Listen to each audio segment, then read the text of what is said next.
Hello traders, ಈ ವಿಡಿಯೋದಲ್ಲಿ election ರಿಸಲ್ಟ್ನಿಂದ Nifty ಹಾಗೂ ಬ್ಯಾಂಕ್ ನಿಫ್ಟಿನಲ್ಲಿ ಯಾವ ಥರದ ಮೊಮೆಂಟಮ್ ಅಥವಾ ರ್ಯಾಲಿ ಬರ್ಬೋದು ಅನ್ನೋದನ್ನ ನಾವು ನೋಡೋಣ.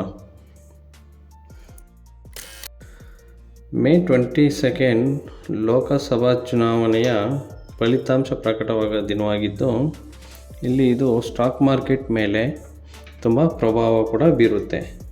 ಸೊ ಇಲ್ಲಿ ಮಾರ್ಕೆಟ್ ಯಾವ ಕಡೆ ರ್ಯಾಲಿ ಮಾಡುತ್ತೆ ಅಂತ ನೋಡೋದಾದರೆ ಅದು ಎಲೆಕ್ಷನ್ ರಿಸಲ್ಟ್ ಮೇಲೆ ಅವಲಂಬಿತ ಆಗಿರುತ್ತೆ. ರಿಸಲ್ಟ್ ಬರುವ ದಿನ ನಿಮಗೆ ನಿಫ್ಟಿನಲ್ಲಿ 300+ ಪಾಯಿಂಟ್ಸ್ ಹಾಗೂ ಬ್ಯಾಂಕ್ ನಿಫ್ಟಿನಲ್ಲಿ 1000+ ಪಾಯಿಂಟ್ಸ್ ರ್ಯಾಲಿ ನೋಡೋಕ್ಕೆ ಸಿಗುತ್ತೆ. ಎಲೆಕ್ಷನ್ ರಿಸಲ್ಟ್ ಪಾಸಿಟಿವ್ ಆಗಿ ಬಂದರೂ ನೆಗೆಟಿವ್ ಆಗಿ ಬಂದರೂ ಕೂಡ ಟ್ರೇಡರ್ಸ್ಗೆ ಯಾವುದೇ ಥರದ ಪ್ರಾಬ್ಲಮ್ ಆಗಲ್ಲ. ಜಸ್ಟ್ ಇಲ್ಲಿ ನಾವು ಅಪ್ಸೈಡ್ ಅಥವಾ ಡೌನ್ ಸೈಡ್ ಮೂಮೆಂಟಮ್ನ ಕ್ಯಾಚ್ ಮಾಡಬೇಕಾಗಿರುತ್ತೆ.